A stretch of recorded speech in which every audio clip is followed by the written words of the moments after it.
दर्शकों का अपने चैनल विरासतनामा पे हार्दिक स्वागत। मैं आपका गुरप्रीत सिंह संधू।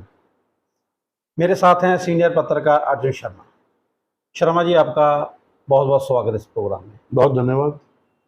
शर्मा जी, हम आज बात करेंगे, सबसे चर्चित केस है पंजाब का। एक डीआईजी उस लेवल का जो अधिकारी है वो रिश्वत के केस में फंसा है। पूरे देश में उसकी बात हो रही है, सियासी माइलेज की बात हो रही है, लेकिन बात घुमा फिरा के ये आती है कि पुलिस करप्ट है। पुलिस के ऊपर बात ले जाके छोड़ दी जा रही है। लेकिन एक मेरा बड़ा सवाल है, रोपड़ के डीआईजी हैं और रोपड़ में मैं वहां का रहने वाला हूं, मेरा पिछोकड़ वहां का है। तो जहां तक मैं जानता हूं, रोपड़ है, आनंदपुर साहब है और इर्द गिर्द के इलाके हैं, नंगल है। उसमें सरकारी तो एक दो अदारे हैं, भाखड़ा ब्यास मैनेजमेंट बोर्ड वगैरह, लेकिन रोपड़ डिस्ट्रिक्ट में ऐसा कोई दिखाई नहीं दे रहा कि वहाँ बहुत बड़ी इंडस्ट्रियाँ हों, जगह जगह पे इंडस्ट्रियाँ हों जहाँ से लोगों को ब्लैकमेल करके या कोई ऐसा वहाँ क्राइम होता हो कि जहाँ से ये जो इतना पैसा उनसे वो ले रहे हैं। तो आप इसको कैसे देखते हैं? आखिर ऐसा क्या क्राइम है वहाँ रोपड़ में जो एक डीआईजी लेवल के अधिकारी जो कहते हैं कि 5 लाख रुपए हर महीने ले रहे हैं, उसके अलावा कितना ले रहे हैं? वो तो एक आदमी से ले रहे हैं ना। तो कैसे देखते हैं इसको? दिलचस्प केस है ये। जी। खास तौर पर पंजाब में जब आम आदमी पार्टी ने सरकार बनाने से पहले चुनाव लड़ा था तो इनका बड़ा सीधा सा दावा था कि आज तक जो होता रहा वो यहाँ हम नहीं होने देंगे। ईमानदार सरकार होगी, शासन प्रशासन की जनता के प्रति जवाबदेही होगी और भ्रष्ट शब्द जो है उसको हम खुर्च के पंजाब की डिक्शनरी से मिटा देंगे। ये दावा जी ये करते रहे और ऐसा भी नहीं कि इनके उस वक्त दावे जो थे उन पे किसी को कोई शंका आशंका थी। इन्होंने इतने जेन्युइन किस्म के जो लोग थे वो अपने साथ जोड़े कि शक की कोई गुंजाइश ही नहीं थी। कुंवर विजय प्रताप सिंह जैसा जो बंदा था जी, जिसने अपनी पुलिस की नौकरी के लंबे कैरियर में जिस पर एक भी दाग नहीं था, एक भी उस पर आरोप नहीं था, ऐसे बंदे को जब केजरीवाल जी साथ लेकर चलते थे, हर स्टेज पे अपने से पहले बोलने के लिए खड़ा करते थे, तो एक संदेश जाता था जी कि इस किस्म के जो ईमानदार लोग हैं वो सरकार में आएंगे और सरकार और प्रशासन शासन की जो दशा और दिशा है बिल्कुल उसको बदल देंगे। ऐसी ही उम्मीदें थी लोग। जी, लेकिन अनफॉर्चुनेटली ऐसा कुछ नहीं हुआ। इस सरकार की कारगुजारी भी जो है वो लगभग वैसी ही रही है जैसी पहले वाली सरकारों की रही है। भ्रष्टाचार का मामला हो, रिश्वतखोरी का मामला हो, लोगों के साथ नाइंसाफी का मामला हो, जन समस्याओं के प्रति जिस तरह पहले सरकारों की दृष्टि जो होती थी लगभग वैसा ही हाल इनका रहा है। कोई बहुत ज्यादा बेटर तो नहीं कर पाए, कहीं कहीं बहुत ज्यादा खराब भी हुआ है जी मामला। आपने एक सवाल किया, वो बड़ा मूल प्रश्न है वैसे तो, कि रोपड़ में ऐसा क्या खास है जहां के डीआईजी इतने करोड़ रुपए इकट्ठे कर लिए कि भलाई की जो मशीनें थी नोट गिनने वाली वो भी कम पड़ गई और वो भी जवाब देगी। असल में संधू साहब, रोपड़ जो है ना जी, एक तो दरिया का क्षेत्र होने के कारण रेत के जो चोरी छिपे धंधा होता है, खोदी जाती है रेत, खनन जिसको हम अवैध खनन बोलते हैं, अवैध खनन जी, उसका वहां पे बहुत बड़ा माफिया काम करता है। लेकिन वो जो माफिया है वो पुलिस को कुछ नहीं मानता, वो सीधा सीधा उसके तार चंडीगढ़ में जुड़े होते हैं। और आज तक के इतिहास को देखिए तो ये मानना पड़ेगा कि खनन के धंधे में सरकार की सत्ता के बीच के जो लोग हैं वो बड़े पैमाने पे हिस्सेदार होते हैं, और बाकी जो लोग हैं सामने वाले वो तो जस्ट दिखावे के लिए वहां बिठाए जाते हैं। ठीक है ना जी। और ये धंधा जब से चल रहा है तब से बहुत प्रोफेशनल तरीके से चल रहा है, और इसमें पुलिस जो है उसको इतना पैसा इकट्ठा नहीं हो सकता, क्योंकि एक या दो माफिया हैं जो वही धंधा करते हैं जी। तो 50 लोगों से कौन कहां से पैसे इकट्ठे हो सकेंगे, ऐसी इसमें कोई गुंजाइश नहीं है। इसलिए ये पैसा जो है अवैध खनन से इसका कोई नाता नहीं लगता मुझे जी।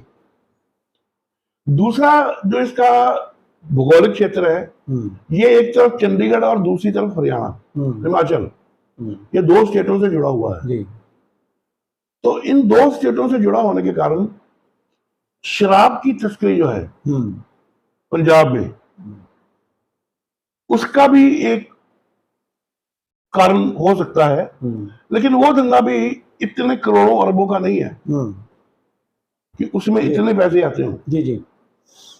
क्योंकि हिमाचल और पंजाब में जो शराब है उसकी कीमत में इतना ज्यादा अंतर नहीं है जी कि बड़े पैमाने पे हेराफेरी हो। और अगर एक ट्रक के पीछे 1 लाख रुपए का अंतर होता है, हो भी जाए शराब की बोतलों में, तो ये कोई अमाउंट थोड़े उस लिहाज से, जिस लिहाज से नोटों के ढेर और पहाड़ बने मिले हैं जी। उसके लिए इससे कोई बहुत ज्यादा गुंजाइश नहीं है। तो आपने शराब को भी बाहर कर दिया और खनन को भी बाहर कर दिया। अब इंडस्ट्री को मैं पहले बाहर कर चुका हूँ, तो आगे क्या बचा फिर? वहां पर जो सबसे बड़ा धंधा है जी, वो बहुत ज्यादा लोगों के नजर में नहीं है। वहां पे सरकार की गाड़ियों का, पुरानी गाड़ियों का यार्ड रहा है पुराने दौर से, लंबे दौर से जी। जितनी कबाड़ के लिए गाड़ियां चिन्हित की जाती हैं जी जी पूरे प्रदेश में, उनका सेंटर बड़ी देर से रोपड़ ही रहा है जी। रोपड़ में यार्ड में वो कबाड़ इकट्ठा होता है।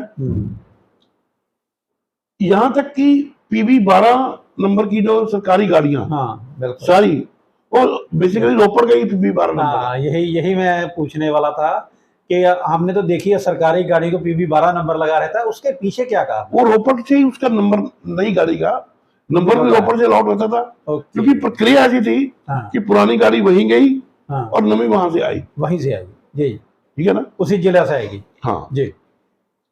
अब इसलिए चूंकि वो कबाड़ जो है वो बहुत बड़ी संख्या में होता है, तो उसमें बड़े पैमाने पे हेरा फेरी होती है, और बड़े बड़े दर्जनों नहीं सैकड़ों कबाड़िए हैं जो धंधा करते हैं वहां पे।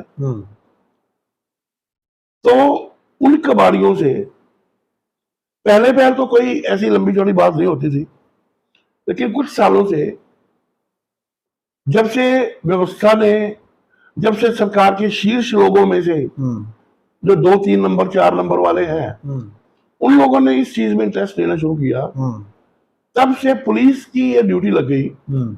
DIG रोपड़ रेंज लगाने की जो ड्यूटी है वो इसी काम के लिए लगती है। अच्छा ठीक है। और DIG रोपड़ जो है उसका भी बहुत लंबा चौड़ा काम नहीं है वहां पे। वो जिला इतना छोटा सा है कि रोपड़ शुरू होता है तो वो शुरू होता है, और रोपड़ के खत्म होने पे वो खत्म हो जाता है। सही बात है, ठीक है। तो उसको संभालने के लिए तो SP DSP जैसा भी बंदा बहुत है, DIG की तो जरूरत ही नहीं है। लेकिन अब रेंज बना दी गई, DIG रेंज का बना दिया गया, तो बेसिकली DIG का काम जो है रोपड़ रेंज में, जो रोपड़ रेंज में छोटे छोटे शहर हैं सारे, बहुत बड़े बड़े जो व्यापारी हैं कबाड़ के, उनसे महीना जो इकट्ठा किया जाता है जी, वो इस नेटवर्क से आता है और ये ऊपर तक जाता है, चंडीगढ़ तक जी। जो ढेर लगे पकड़े गए हैं ना, कुछ लोग तो सरकार के जो बहुत भीतर तक घुसे हुए हैं, वो तो 5-5.5 करोड़ जैसी रकम का सुनकर अपना पेट पकड़ कर हंसते हैं कि बस इतनी पकड़ेगी। वहां तो 50-60 करोड़ की तो हर महीने में कलेक्शन होती है। तो ऐसी क्या बात है? ओके। अब देखिए मैं आपको बताता हूं, बसें, सरकारी गाड़ियां, सब कुछ जो है उसकी यार्ड रोपड़ है। रेलवे के लिए जो यार्ड है बनता वो फिरोजपुर है जी। ठीक है जी, क्योंकि वो फिरोजपुर डिवीजन है जी जी।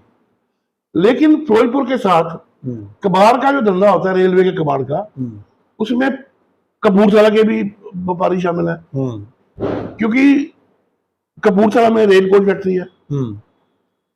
तो रेल कोच फैक्ट्री की वजह से वहां पे जो अंदर से सारा लोहे का सामान निकलता है जिसको कबाड़ कहते हैं जी जी, वो बाहर बिकता है।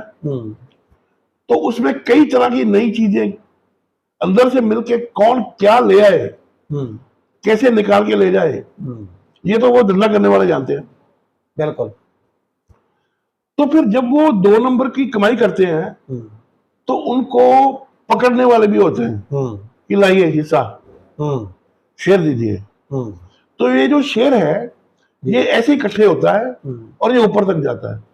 इस मामले की आज अगर सीबीआई जांच जैसे कर रही है, अगर गहराई से जांच हो, अगर पंजाब सरकार इसको अपनी विजिलेंस से भी जांच करा ले, तो आप देखिएगा सरकार में 2, 3 नंबर 4 नंबर के ओहदे पर जो कुर्सी पे बैठे लोग हैं वो इसमें सीधे सीधे आपके नजर में आ जाएगा कि ये लोग ऐसा काम कर रहे हैं। और इस तरह के अफसर की जो कलेक्शन है, अच्छा देखिए पहले एक एमपी होते थे लुधियाना के जी, उनकी डेथ हो गई है, तो उनका काम करने के लिए एक एसएचओ होता था सानेवाल में। तो वो पहले उसका काम था लुधियाना के बड़े कबाड़ियों को उठाना, फिर उनको पीटना, फिर उनको 3-3 दिन टॉर्चर भी करना है, डॉक्टर साहब बिठा के उनकी मलहम पट्टी भी साथ साथ चलानी है। अच्छा। फिर उनसे पूछना 3 दिन बाद कि कौन कौन और चोरी का माल लेता है। 20 का जो ग्रुप है 3 के नाम और ले लिए, 3 उठाए जाएंगे, बाकी के सारा यूनियन को लेके आ जाएंगे। यूनियन वाले बैठ के समझौता कराते हैं कि ठीक है जी बताइए क्या चाहते हैं। तो बोलता साहब बादल इसका महीना मांगते, बताओ कितना दो, तो वहां सेटल हो जाता है। तो ये जो पंजाब में कबाड़ का धंधा है ना, ये कबाड़ के धंधे में से ये जो स्कैंडल है ये निकला है जी। और इसके तार जो है वो रोपड़ के तो साथ ही चंडीगढ़ लगता है, चंडीगढ़ से जुड़े हुए हैं। बहुत बहुत धन्यवाद शर्मा जी आपका। और लगता है बात निकली है तो दूर तलक जाएगी, लेकिन थोड़ा सा उसको सीबीआई द्वारा खरीदना बाकी है। यहीं आज की बात खत्म करते हैं, फिर मिलते हैं अगले एपिसोड में। बहुत बहुत धन्यवाद।